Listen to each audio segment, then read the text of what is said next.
And welcome in for another episode of the Ball Boys podcast. Week 1 of the NFL season. It's in the books. It is wraps. We had a lot of ups.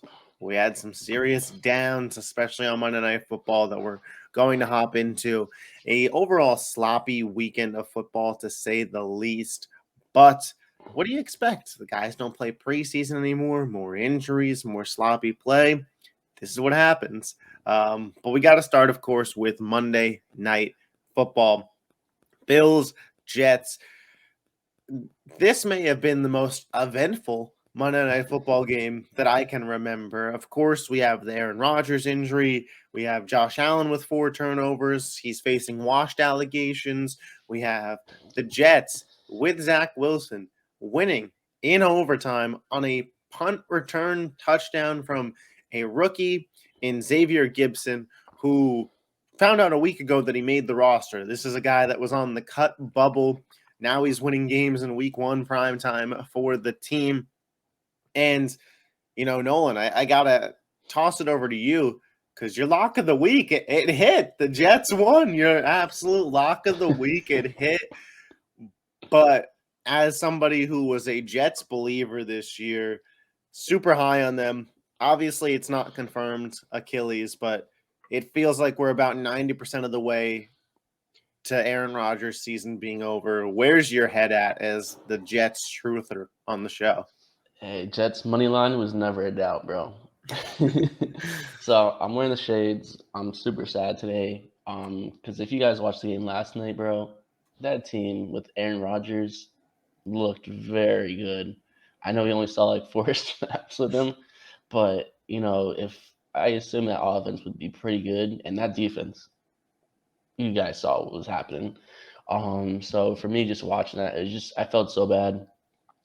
I have a lot of friends that are Jets fans, and they're saying some crazy stuff last night. And it's tough, because they really have a decent shot this year to really make some noise for the first time in a while. And now, Zach Wilson definitely can't be your guy. He's been horrible since he came into the league, and there's not too many good options. But I did see a tweet today that a quarterback that's not available that maybe could be available, Kirk Cousins. He has 1 year left on his contract. The Vikings, we don't know how their season's going to go. They'll get a decent amount of picks back. So I think that could be a decent setup for both teams. Yeah, the one big question I have with a trade like that is Aaron Rodgers making a lot of money. Kirk Cousins making a lot of money. I'm not sure if that works cap-wise. It's not even something I thought about. I personally assume Zach Wilson's going to get the first crack at it. I know you watched Hard Knocks and you loved Hard Knocks. Him and Aaron Rodgers. It was a, student-teacher relationship. And listen, they wanted to groom Zach Wilson to be ready. I don't think they expected it to be 4 plays into Aaron Rodgers' tenure. But, he won the game. And I'll say this. Zach Wilson had the one bad interception, but he looked better than Josh Allen in terms of that. Obviously no offense was game planned around Zach Wilson. It was a very, very vanilla offense once he came into the game. A lot of dump offs to Dalvin Cook and Breece Hall. Obviously, he found Garrett Wilson for just a ridiculous touchdown catch by Garrett Wilson. The defense, man. Defenses are one of those things in the NFL that year to year, it's tough to be a top tier one back to back because a lot of it does have to do with scheduling and who you face. And man, this Jets team, they might be at the top again.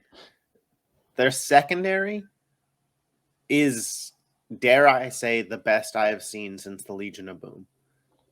Sauce Gardner, absolute, lockdown guy. You have Stephon Diggs, who gets 10 for 109 in this game, but a lot of that came against DJ Reader. And Jordan Whitehead, 3 interceptions in opening night. 3 picks, bro. 3 picks. And he never had 3 interceptions before in a season. He reached a milestone goal where they have incentives in their contract. He got an extra $250,000 for hitting 3 picks because it was in his contract to be hit it on the season. He hit it in one game. And the Jets is, do you call up Carson Wentz? Would you rather roll with Zach Wilson? Can you go get maybe a Jameis Winston from the Saints? If you wait long enough, there's eventually a team that's selling. Like you mentioned, you brought up the Vikings and Kirk Cousins. Is Ryan Tannehill an option from the Titans? Do they want to go in a younger direction? Is that even a plus with how he looked versus New Orleans? The Jets obviously have some internal discussions. I do think Zach Wilson will get the first crack at it, but looking ahead for the Jets, it's Dallas Cowboys. Yeah. We'll get to the Cowboys in a little bit, but it just doesn't feel like a great game, in my opinion. Now, I do want to talk about the Bills because that's about as bad as it could get if you're a Buffalo Bills fan for week 1. Josh Allen looked really bad, and all the criticisms of Josh Allen came to light. Reckless running the football. We saw him take some really bad hits that were unnecessary. Reckless when it comes to throwing the football. Of those 3 interceptions, 2 of them were very bad on Josh Allen's end. Heaving it, just chucking it down the field to Jordan Whitehead. The first one was the worst, in my opinion. It felt like he had a ton of green grass ahead of him, could have picked up the first down and said, people in the commentary were, oh, it's a punt. I guess, but you didn't have to punt. Could have just picked up the first down. The third one, I'll give him a little bit of a break. Jordan Whitehead makes an athletic play. And then the fumble. 2 fumbles on one play for Josh Allen. And it was just a really, really bad showing on his end. To his credit, he took accountability in the post-game presser. He said, it was on me, blah, blah, blah, whatever. Good on him. The Bills, the defense, I thought it played fine. You give up 4 turnovers, field position's not in your favor, punt return touchdown. In overtime, I don't stress them giving up 22 points there. Does Miami have the clear edge on this division to you if Rodgers is done for the season? So I said this in a group chat last night with some Dolphins fans, and I was like, if Tua and the Dolphins cannot win the division this year, you send Tua out of this country, bro, because there is not a better shot to win the division, bro. They're so stacked. And, I thought it'd be very competitive between them and the Jets for the first place. I thought the Dolphins would easily come in second. But, bro, the Bills, I had them missing playoffs, bro. Yeah. And I think last night just kind of really solidified it. I know with the Jets, obviously Rodgers getting hurt, it's one less team. I mean, they could still maybe do it. It'd be very tough. But the AFC is still so stacked, bro. And the way that Josh Allen was playing last night he's just so reckless. Yeah. And just from a standpoint, from an Eagles fan, like we've seen so many of our quarterbacks get hurt, and it just the IQ of him doing that is just it doesn't make any sense. I even saw Jalen Hurts on Sunday after he got that fat contract. He's been sliding a lot more, not as much contact. Like he's playing very smart. And Josh Allen I know he's a bigger guy, but like it Dude, doesn't make any the sense. hurdle And on yeah, like a 3rd belly down flop, bro. where his like nowhere close to the yard markers. In that moment, I was like, I'm so grateful. I'm not a Bills fan. Watching Josh Allen play football is like watching Anthony Davis play basketball, where every time he makes a move and hits the ground, you're holding your breath because your season relies on this guy. And he's just being reckless. I mean, with Anthony Davis, he's not being reckless. He's just a huge man that whenever he falls, it scares you. But Josh Allen, he is just unnecessarily reckless. And sometimes it leads to very special highlight plays that only Josh Allen can make in big spots. But what he needs to work on as a player, which clearly he didn't work on this summer, is turning that on and turning that off. Because if he can't turn it off, he's going to end up hurt, or it's going to be like last night where you cost the team the game. Essentially, everybody else played well enough. But I do think that the Bills, I picked them to win the division. I haven't lost hope in them yet. Next week, they host the Raiders at home. Feels like a blowout win coming for Buffalo, and maybe all balance is restored in Buffalo there. But we do got to move on. The Dallas Cowboys, my lock of the week. Hey, when you're right, you're right. -3.5 was the line that I locked him in at. Could have locked him in at -39.5, and I still would have been right. This was a very dominant Sunday Night Football game, and we're going to go with the cliche question here, Nolan. Did this Sunday night game tell you more about the Dallas Cowboys or tell you more about the New York Giants? All right, so for me, it was a little bit of both. We'll start with the Giants first. The Giants are abysmal, bro. That we both were on that for this year. I think they're 3-7 in the last 10 regular season games, and they barely played anybody last year. And giving Daniel Jones that contract was beyond stupid, but that's another topic. And their offense looked out of sync. After that blocked field goal, it was just straight downhill. It wasn't looking good at all for them. Saquon couldn't get it going. Darren Waller was invincible. The receivers weren't there, and their O line obviously was getting abused. So it was just a really bad night for them. On the other side, the Cowboys, their defense looks amazing. That was pretty much my biggest worry going into this year as an Eagles fan. They looked solid on cornerbacks, D line, linebacker. Like they got everything. So it's very tough, as an Eagles fan watching that. But I will say that offense still looks a little stagnant.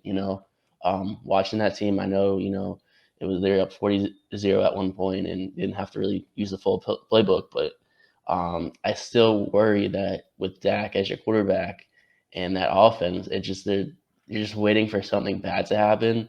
And then for that reason, I can't fully trust that team until I see it. Yeah, no, certainly understand. I'm not always one to brag, but I feel like I hit the nail right on the head when it came to the Dallas Cowboys and the New York Giants for that matter. For Dallas, the defense, it's top two in football right now. Them in San Francisco, take your pick. You mentioned Dak obviously didn't have an impressive game. The game script didn't work that way. Obviously, the questions for Dallas and the Cowboys aren't going to be, can we beat the Giants in week one? They know that they could do that. The questions are, in the big games, in tight games, can we rely on Dak and can we rely on Mike McCarthy? Obviously, that wasn't answered in week one. But 40-0, that's how you'll start off any season if you're a fan of any team. This Dallas Cowboys defense is legit. Micah Parsons may be the best defensive player on the planet. They may have the best cornerback duo in the league in Trayvon Diggs and Stephon Gilmore. The team was just out of this world.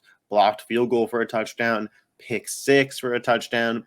The defense had 40 fantasy points, something like that. Dude, crazy amount, yeah. Yeah, Tony Pollard gets in the end zone twice. CeeDee Lamb has a quiet day, obviously, because the passing game wasn't there. But if you're a Dallas Cowboys fan, or if you have futures on the Dallas Cowboys, you could not have asked for a better looking start to the season. And for the Giants, I was right on them too. Last year was peak Daniel Jones. You are going to regret paying that man. And the fact that this team didn't want to pay Saquon Barkley to have him back, I can't imagine what this offense would have looked like without Saquon out there. They had a good opening drive. The field goal was blocked, return for a touchdown, and game was over. You couldn't call it at the time, but looking back on it, that was the game. Game over. The offense was completely overpowered, and they're in a weak NFC, so could the Giants theoretically make the playoffs? I guess so, but I'm not even sure that I think they're better than the Commanders at this point. They might finish last in the division. Daniel Jones looked worse than last season. Ryan Daboll, I think he squeezed all the juice out of that orange. They have no clear wide receiver one. Darren Waller, everybody was so high on him all preseason. Already dealing with an injury this week. And he went out there and didn't look good. That Giants defense, you know, it's okay. He still lost 40-0, but to be fair, the defense didn't give up 40 points. It's just a really, really bad look for the Giants, a really, really good look for Dallas. But I want to move forward here. A lot of teams had some impressive games. Nolan, aside from the teams that we talked about, what team impressed you most this weekend? For me, it has to be the San Francisco 49ers, bro. Watching that game was very impressive. For me, I did think the Niners would win. A lot of people were on the Steelers money line and spread. I think it was 3.5, or 2.5. But that defense looks gross, and we knew that was the thing coming in. But as well as the offense, that offense with Purdy looks very good. Back from his injury, he looks back to where he was last year. Ayuk, he's looking like he's gonna have his breakout year this year. McCaffrey is McCaffrey, and that Steelers team, there are rumors that maybe Pickett had a concussion and he's playing through it, but he looked awful, and a lot of people, including myself, I thought he would take the next leap. I don't think he's a franchise guy, but at least he has some potential, and that offense, it looks horrendous. Deontay Johnson is probably out for a little bit. So I don't know where you go if you're a Steelers fan. I'm not sure. I think they played the Browns this week, right? Yeah, Monday Night Football. Yeah, so that's a must win already in this week too. You can't go 0-2 into your division rival. Yeah, So especially in that division. 0-2 yeah, is really behind the eight ball. yeah. So the Niners, they look very impressive, and I'm very curious to kind of see if they can continue their really good mojo on that. Yeah, and I do just want a quick follow up to you, the fantasy guy here. Is Brandon Ayuk the wide receiver one? I mean, has he passed Debo? Because reports this offseason were he was the more talented guy. As much hype as there was for Brock Purdy, there was for Brandon Ayuk. Is he the guy in San Francisco? Yeah, so I was a big Ayuk guy, especially like where he was getting drafted. He was around like in the round 7 or so. So for that value, it was an easy scoop if he was available there. Um, And, I think Debo, he was very good, with his role in the past, running back and receiver. And now you have McCaffrey. So his role is a little bit limited. So you're kind of banking on him with his, big receiver runs and screen passes, and deep passes. So with Ayuk, he's more a reliable guy for Brock Purdy. So I think for going forward, I think he definitely is the wide receiver one, in my opinion. Yeah, it feels like Debo, if there was a scat back at wide receiver, that would be him. And where Brandon Ayuk, it feels like he's the one. He's the X route. Um, I want to talk about the 49ers. Obviously, the defense, it was excellent. The pass rush got home. Fred Warner was all over the field like a heat seeking missile yet again. Am I the asshole for thinking that most quarterbacks in the NFL could do what Brock Purdy does with this team? Like, he does what he needs to do, and I Hmm. respect that. But I feel like about 20 other quarterbacks in the NFL could do exactly what he's doing, 100%. and I'm just not overly impressed. Guys, they have the best roster outside of quarterback. McCaffrey, Debo, Kittle, Ayuk. These guys just get open, and all you have to do is be able to find them, and they can. And it's just, I don't know. The 49ers are very impressive in terms of an overall team, but Brock Purdy for me, just, I don't know. I don't necessarily buy him as a Super Bowl winning quarterback. Maybe I'll be proven wrong. Maybe this will be like a 2002 Tampa Bay Buccaneers situation, but overall, I was not impressed. The team that did impress me the most, and are they the best team in the NFL? No. But the Green Bay Packers, what they did with the expectations of going from Favre to Rodgers to now Jordan Love, everything that was on that kid's shoulders, the question marks of is this team the worst in the division, the hype that was surrounding the Chicago Bears, to go out there and completely dominate the way that the Packers did on both ends of the ball. We knew that the defense was the best in the NFC North, but Jordan Love, cool, composed in the pocket. At a certain point on Sunday, he was the only quarterback to have 3+ passing touchdowns, and his wide receiver one, Christian Watson, didn't play. Aaron Jones, obviously, we talked about Aaron Jones at length. I was big on him this offseason, has a monster 2-touchdown game. Romeo Doubs, off the hamstring injury, 2-touchdown game. The Green Bay Packers are legit. I think they're clearly the second best team in the NFC North, and they're going to be battling with the Lions. They'll give Detroit a run for their money. Detroit, we've seen it last year, and we saw it a little bit versus Kansas City. When they're out of the dome, that offense, it cools off a little bit. Packers in Chicago, out of the dome, Soldier Field, nearly put up 40 points. Don't be shocked if Green Bay wins that division. Now, we have some business to take care of. We do the best bets. So we got to recap them a little bit. Nolan, we talked about the Jets. Jets money line, it hit for you. You must have been really sweating going into that because that is the only best bet that hit for you this weekend. Week 1's tough, man. Week 1 is tough to bet on, but I will take my victory lap as I did do better than you. You had the Chargers covering the spread. They lost outright to Miami. We talked about that offense, that team a little bit. Tyreek Hill, best wide receiver in football, in my opinion. People could have Justin Jefferson, Jamar Chase, Devontae. I'm taking Tyreek. Dude is an absolute game breaker. We saw it in this game. 200+ receiving yards. Felt like, a lot of times Tyreek gets the mantra of, he's just a quick wide receiver. No, he is a great wide receiver with game-breaking speed. That's what he is. And then you also, Seahawks, -5.5. We both felt good about that. So I can't hate on you too much because I said, wow, feels like a really good bet.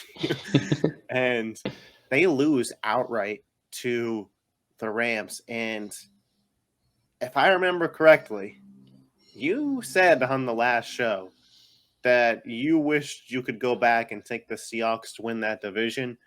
And I told you were nuts. You still feeling Seattle to win that division? All right, so thankfully I still kept my Niners pick intact, so that's good news.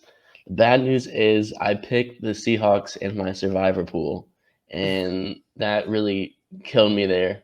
That game, I don't even know. That's probably the most surprising thing that I saw this weekend with everything that happened.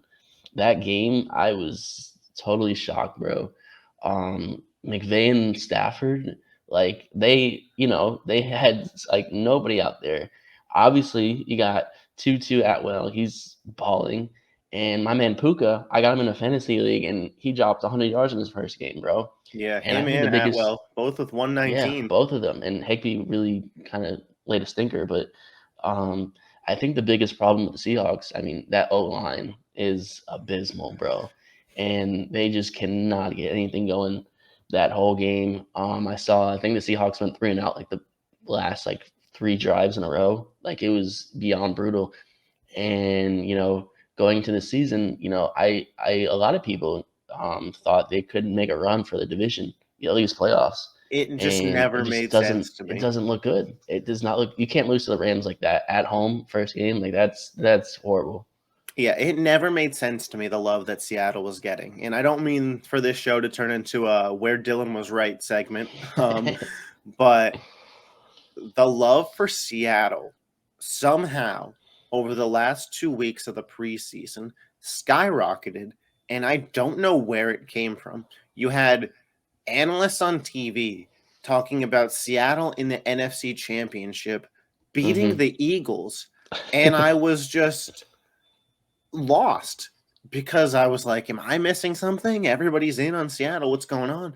And I looked back and I said, no, in fact, I took a couple wins off the Seahawks schedule and I had them missing the playoffs entirely.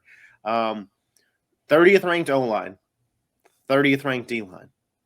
They didn't get a single sack on Matthew Stafford against the Rams offensive line. They couldn't bring home a single sack. And they gave up multiple sacks on their quarterback. I believe it was 2 sacks, 9 quarterback hits that Geno took in that game. Obviously, the viral moment of Aaron Donald running at him, and oh my God. But I just never got the Seattle Seahawks love. It was right on the money. But when we look at my best bets here, 2-1 on the week. Obviously, the Cowboys, my lock of the week. We talked about that extensively. Cashed. I had Commanders -7.